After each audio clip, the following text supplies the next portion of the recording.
What's going on, guys? I'm Bill and welcome to Bill's How To. Today I'm going to show you guys how to figure out if you've got an oil-based paint or a water-based paint. Water-based paint is also known as a latex paint, and it is extremely important to know the difference between the two before you start your painting project. The reason for that is if you use the wrong paint on the wrong surface, it simply won't stick. It'll bubble and peel over time, and we don't want to have to do the job twice. So what we're going to do is I'm going to show you guys a little trick to be able to figure out the difference. Now, with oil-based paints, they can be used over both oil and water surfaces. However, with the water-based paint, also known as a latex, it can only be used over water. So water and oil don't mix. We're going to say this again.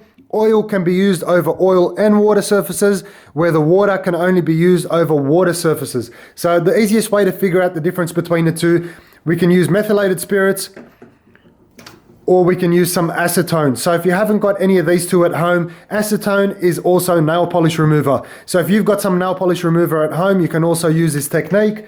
We're going to take a clean rag and apply some of the acetone onto there, or the nail polish remover or methylated spirits, whatever you've got around in the house.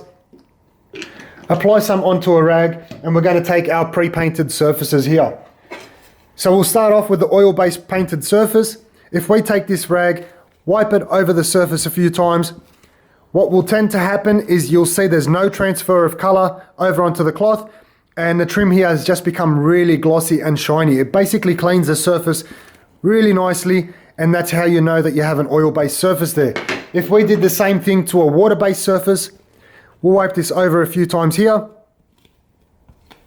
You can see we've got an instant transfer of color over. So that's how we know that we've got here a water-based surface, and this is an easy way to be able to determine whether it's an oil-based surface or a water-based surface. So guys, hopefully you've enjoyed the video and it's helped you guys out. As always, like, comment and subscribe. Until next time, I'm Bill. Thanks for watching Bill's How To.